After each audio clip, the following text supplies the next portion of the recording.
اللہ الرحمن الرحیم وبالوالدین احسانا صدق اللہ العظیم ببرکتہ ان اللہ وملائکتہ یصلون علی النبی یا ایھا الذین آمنوا صلوا علیہ وسلموا تسلیما الصلاۃ والسلام علیک یا سیدی یا رسول اللہ وعلی آلک واصحابک یا سیدی یا حبیب اللہ۔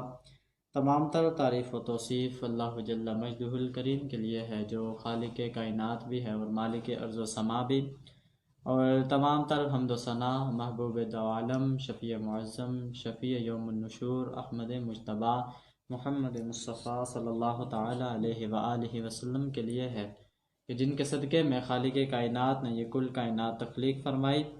بفضل تعالی ایک مرتبہ پھر ہم موجود ہیں رمضان المبارک کے خصوصی ٹرانسمیشن رمضان نور ایمان میں، اور آج ہمارے ساتھ بہت ہی خوبصورت مہمانان گرامی بھی موجود ہیں۔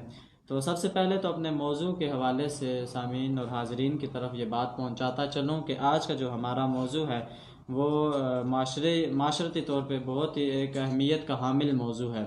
تو جو آج کا ہمارا موضوع ہے وہ والدین کے حقوق کے حوالے سے ہے، کیونکہ آج کل جو معاشرے کے اندر جو بگاڑ آ رہا ہے، بہت سارے ایسے معاملات ہیں ہم دیکھتے ہیں کہ والدین کی جس طرح ناقدری اور نافرمانی کی جا رہی ہے، تو اس حوالے سے آج ہمارے ساتھ اس موضوع پر گفتگو کرنے کے لیے موجود ہیں علامہ عبدالمتین قادری صاحب۔ سب سے پہلے تو میں آپ کا مشکور و ممنون ہوں کہ آپ نے اپنا قیمتی وقت میں سے وقت عنایت فرمایا۔ اللہ رب ذوالجلال آپ کا آنا قبول و منظور فرمائے۔ ان کے ساتھ موجود ہیں خوبصورت آواز کے مالک محسن کریم قادری صاحب۔ ایک مرتبہ پھر میں آپ کا مشکور و ممنون ہوں کہ ایک مرتبہ پھر آپ نے ایک اور پروگرام کے لیے وقت عنایت فرمایا۔ اللہ رب ذوالجلال آپ کا آنا بھی قبول و منظور فرمائے۔ تو چونکہ بات آپ کے علم میں ہے کہ اس پروگرام کی جو ابتدا کی جاتی ہے وہ تلاوت کلام ربانی سے کی جاتی ہے، پھر ساتھ ہی حضور علیہ الصلوۃ والسلام کی بارگاہ میں مدح سرائی۔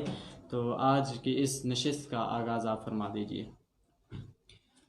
اعوذ باللہ من الشیطان الرجیم، بسم اللہ الرحمن الرحیم، قل هو اللہ احد اللہ الصمد لم یلد ولم یولد ولم یکن له کفوا احد، صدق اللہ العظیم۔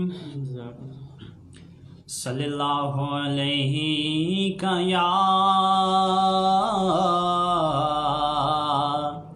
یا رسول اللہ وسلم علیک یا حبیب اللہ۔ مجھ پہ بھی چشم کرم اے میرے آقا کرنا، مجھ پہ بھی چشم کرم اے میرے آقا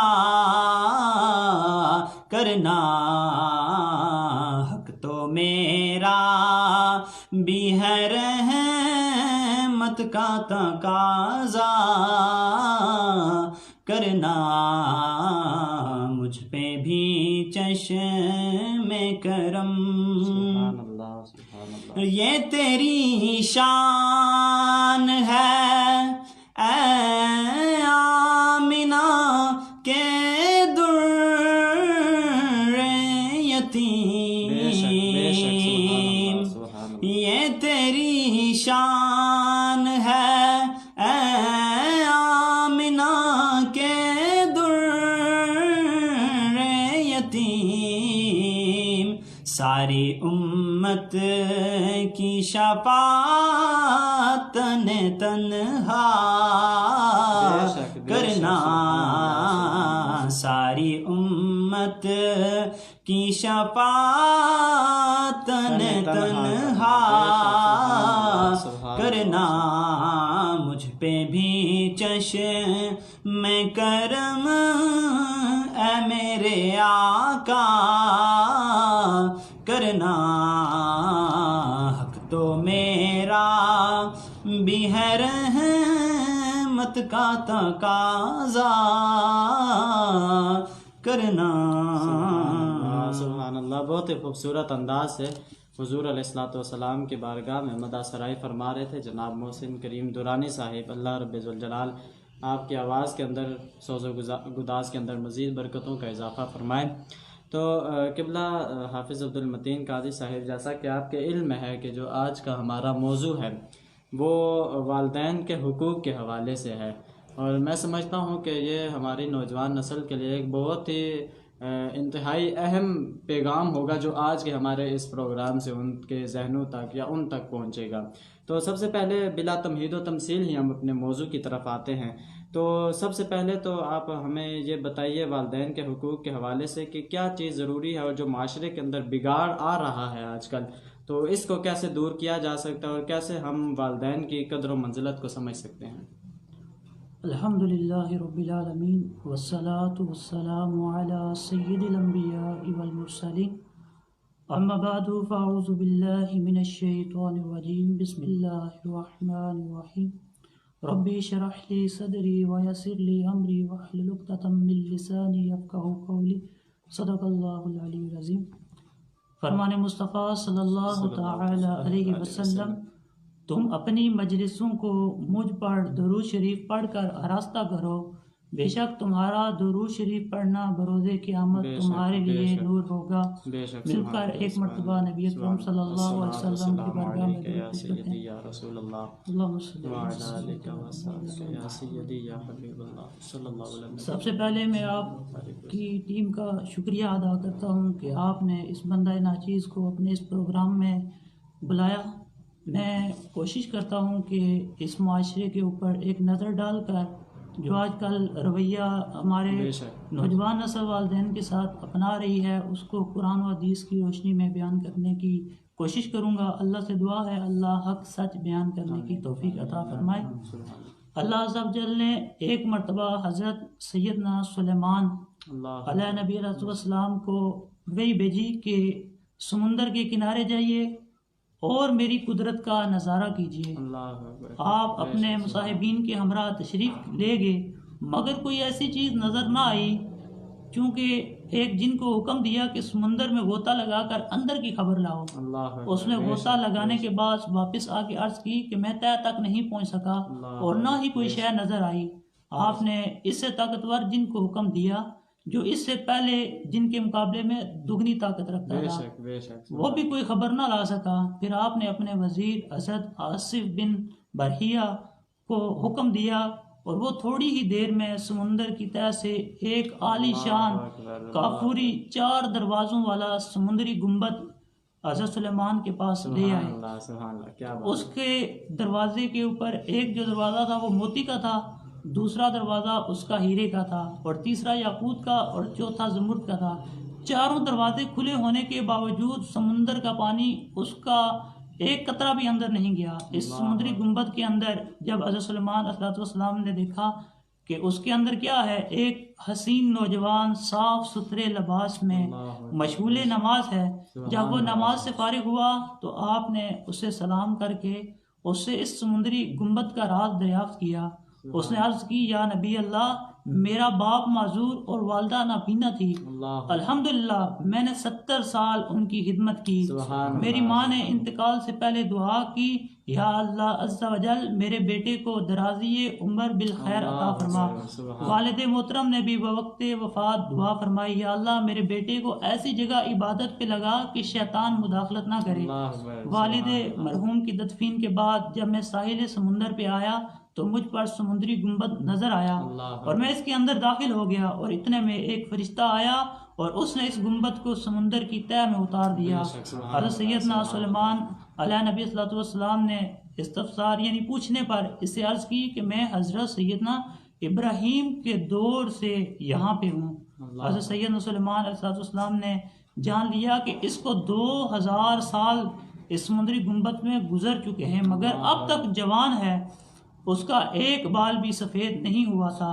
غذا کے متعلق اس سے پوچھا، روزانہ ایک سبز پرندہ اپنی چونچ میں کوئی زرد یعنی پیلی چیز لاتا ہے اور اسے میں کھا لیتا ہوں، اس میں دنیا کی تمام نعمتوں کی لذت ہوتی ہے، اس سے میری بھوک اور پیاس مٹ جاتی ہے۔ اس کے علاوہ الحمدللہ گرمی، سردی، نیند، سستی، کچھ بھی میرے اوپر گھبراہٹ، کوئی بھی چیز جو ہے وہ میرے اوپر طاری نہیں ہوتی۔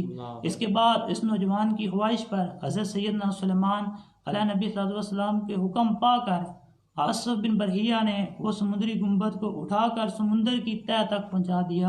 اس کے بعد حضرت سیدنا سلیمان علیہ نبی صلی اللہ علیہ وسلم نے فرمایا کہ ہے لوگو، آپ سب پر رحم فرمائیے، دیکھا کہ آپ نے والدین کی دعا کس قدر مقبول ہوئی اور ماں باپ کی نافرمانی سے بچو۔ اسی طرح ایک اور روایت آپ کی بارگاہ میں پیش کرتا ہوں کہ حضرت سیدنا بایزید بسطامی فرماتے ہیں کہ سردیوں کی ایک سخت رات میری ماں نے مجھ سے پانی مانگا اور میں پانی کا وہ کٹورا لے کر ماں کی بارگاہ میں جب آیا تو کیا دیکھتا ہوں کہ وہ نیند کی وجہ سے سو گئی ہے، اور میں نے جگانا مناسب نہ سمجھا، میں وہ پانی کا کٹورا لے کر ان کے سرانے کھڑا ہو گیا، کیونکہ سردیاں کافی شدت سے تھی اور وہ پانی جو تھا وہ پیالے کے اندر جم گیا، جس کی وجہ سے میری انگلیوں کے جو پورے تھے وہ پیالے کے ساتھ ٹچ ہو گئے۔ جب والدہ کی آنکھ کھلی تو انہوں نے دیکھا، میں نے فوراً ان کو پانی پیش کیا، تو جب پانی پیش کیا تو میرے جو پورے تھے وہ کٹورے کے ساتھ چپک چکے تھے سردی کی وجہ سے، اور جیسے ہی وہ کٹورا جدا ہوا تو میرے انگلیوں سے خون نکل آیا۔ یہ جب دیکھا والدہ نے تو میں نے ان کو اپنا تمام ماجرا سنایا، تو انہوں نے پھر اٹھ کر دعا کی، ہے اللہ عز و جل میں اس سے راضی ہوں۔ اور وقت نے دیکھا کہ حضرت بایزید بسطامی وقت کے بہت بڑے ولی بنے، اور وقت گزر گیا لیکن آج بھی ان کا نام زندہ ہے۔ بالکل اسی طرح کہ والدین کے ادب کرنے کی وجہ سے اللہ تبارک و تعالی وہ دولتیں عطا کر دیتا ہے کہ جو انسان خود عبادت کر کر بھی نہیں پا سکتا۔ اسی طرح ایک اور آپ کے سامنے حضور صلی اللہ علیہ وسلم کا فرمان پیش کرتا ہوں کہ یعنی جنت ماؤں کے قدموں کے نیچے ہے۔ اس کے اوپر مفتی احمد یارحان نعیمی بہار شریعت کے اندر لکھتے ہیں کہ والدہ کے قدم کو بوسہ بھی دے سکتا ہے، یعنی حدیث میں ہے کہ جس نے اپنی والدہ کے پاؤں چوما تو ایسا جیسے اس نے جنت کی چوکھٹ چوما، یعنی کہ جس نے جنت کی چوکھٹ کو چومنا ہو وہ اپنی والدہ کے قدم کو چوم لے۔ کیا بات ہے، بے شک بے شک۔ اسی طرح اور بھی بے شمار مثالیں ہیں ہمارے سامنے جو ہم اپنے نوجوانوں کو بتا کر ان کو اپنے والدین کا ادب کرنے کا ایک میسج دے سکتے ہیں، کیونکہ نیک لوگوں کا جو ذکر ہوتا ہے وہ ایک تو برکت ہوتا ہے، دوسرا ہماری آنے والی جو امت ہے اس کے لیے ایک سبق بھی ہوتا ہے، کیونکہ جو گزر گیا ہوتا ہے وہ ہمارے لیے ایک راہ ہوتی ہے، ایک میسج ہوتا ہے کہ ہم اس راہ پر چلیں گے تو یہ ہوگا، اس راہ پہ چلیں گے تو یہ ہوگا۔ بے شک بے شک۔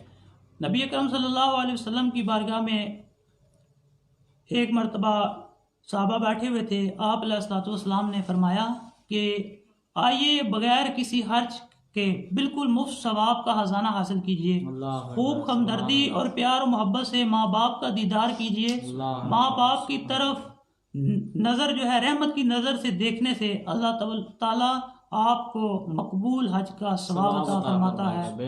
ابھی لوگ کافی کوشش کرتے ہیں کہ ہم حج پر جائیں، پیسے جمع کرتے ہیں، کافی زیادہ مشکلات کے بعد صحت ہوتی ہے پھر جا کر حج کرتے ہیں، لیکن پھر بھی کوئی پتہ نہیں ہوتا کہ وہ قبول ہوا ہے کہ نہیں ہوا۔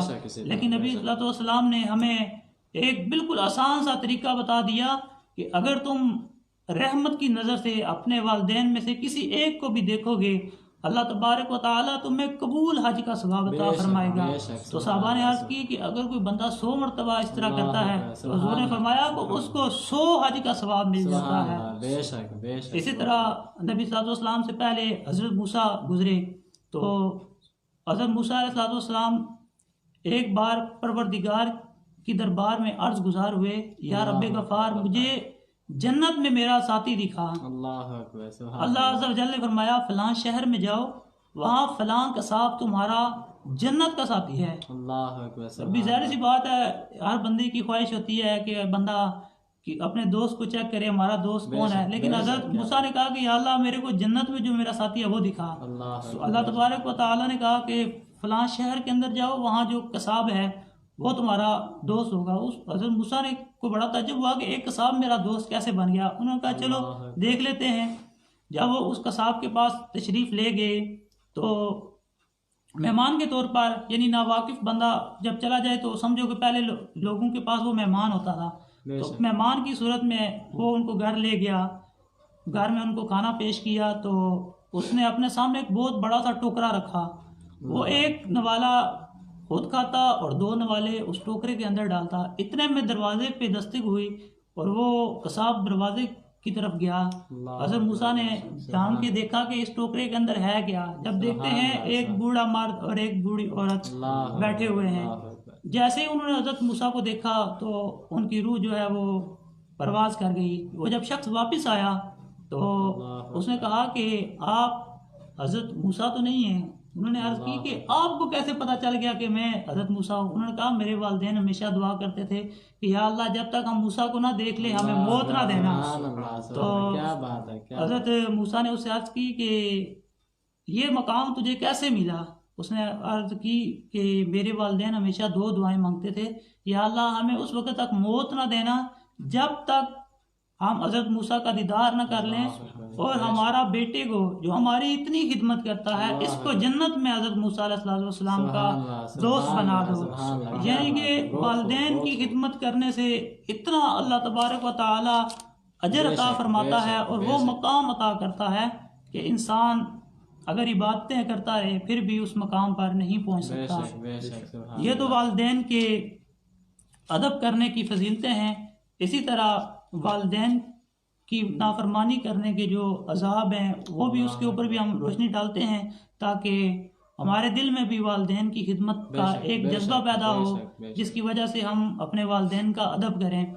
ماں باپ یہ میرے امیر اہل سنت کا ایک بہت ہی پیارا رسالہ ہے، یعنی اس کے اندر انہوں نے والدین کے اوپر کافی روشنی ڈالی۔ اس کا نام سمندری گنبد ہے، اگر کوئی پورا پڑھنا چاہے تو اس کے اندر ماشاءاللہ بے شمار والدین کے اوپر انہوں نے روشنی ڈالی۔ یعنی کہ والدین کا ادب نہ کرنے کی جو سزا ہے اس کے اوپر بھی انہوں نے ایک روایت لکھی کہ ماں باپ جب آواز دیں تو بلا عذر جواب میں تاخیر نہ کیجیے۔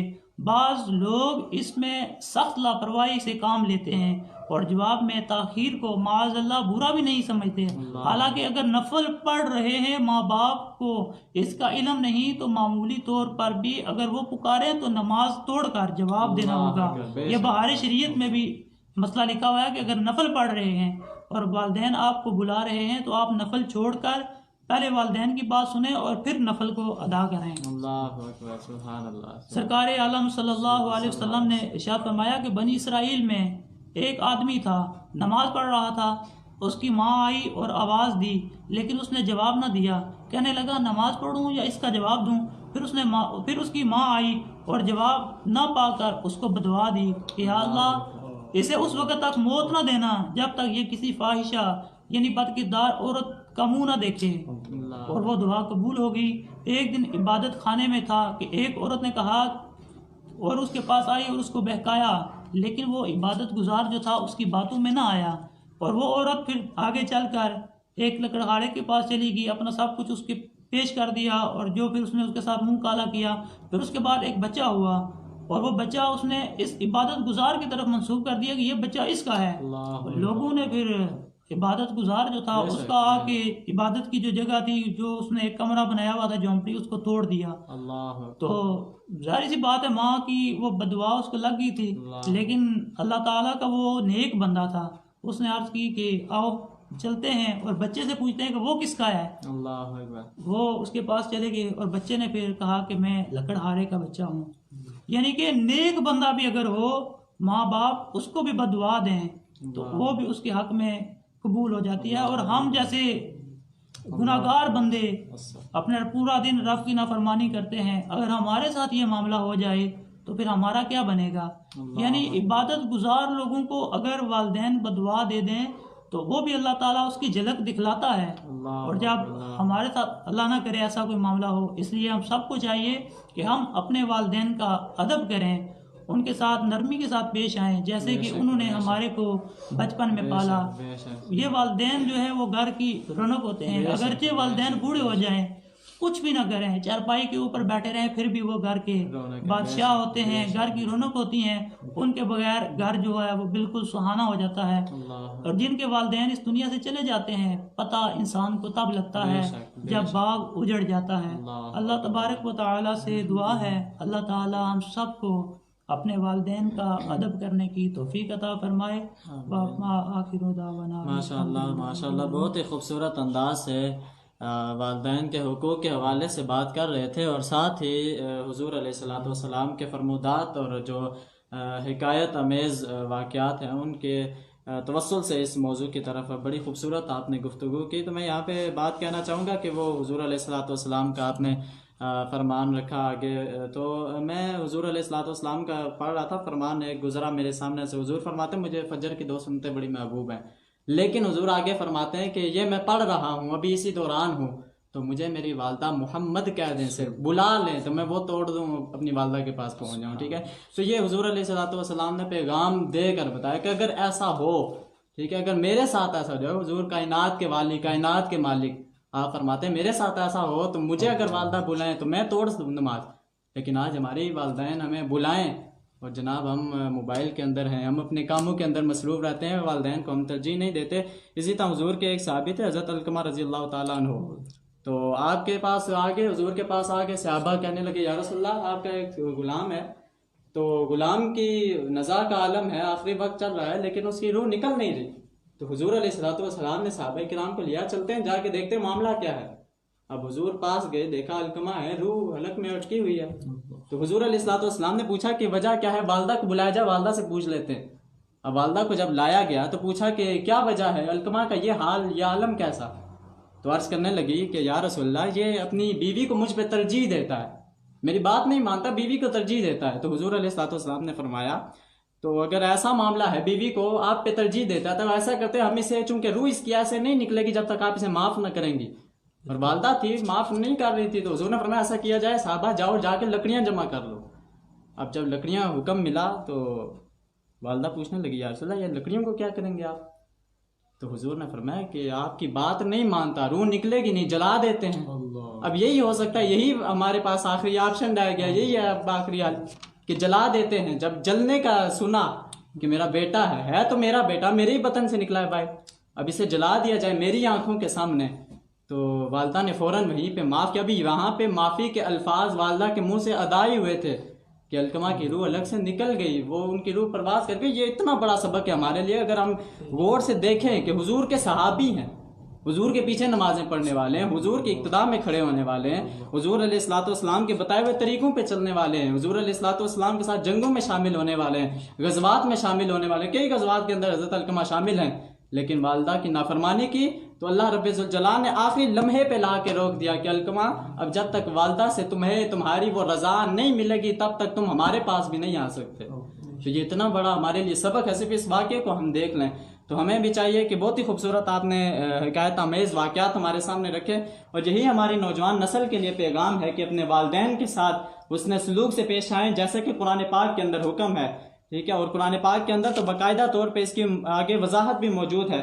اور ہمیں چاہیے کہ قرآن پاک کے اوپر بھی، اور جو ہمارے حضور علیہ الصلوۃ والسلام نے فرمودات رکھے، جو آپ کے دور کے اندر واقعات ایسے رونما ہوئے، ہم ان تمام واقعات کو، ان تمام آیات کو، ان تمام فرمودات کو سامنے مد نظر رکھتے ہوئے حضور علیہ الصلوۃ والسلام کے جو بتائے ہوئے طریقے ہیں ان پر چلنے والا اللہ رب الجلال ہمیں بنائے. تو بہت ہی خوبصورت آج کا یہ موضوع آپ لے کر چلتے رہے. اللہ رب الجلال آپ کا نام ایک مرتبہ پھر آپ کا مشکور و ممنون ہوں. آپ نے وقت عنایت فرمایا.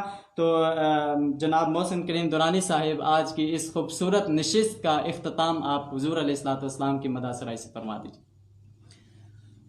مجھ پہ بھی چشم کرم ہے میرے آقا کرنا، مجھ پہ بھی چشم کرم ہے میرے آقا کرنا، حق تو میرا بھی ہے رحمت کا تقاضا کرنا، حق تو میرا بھی ہے رحمت کا تقاضا کرنا. اور مجھ پہ محشر میں نصیر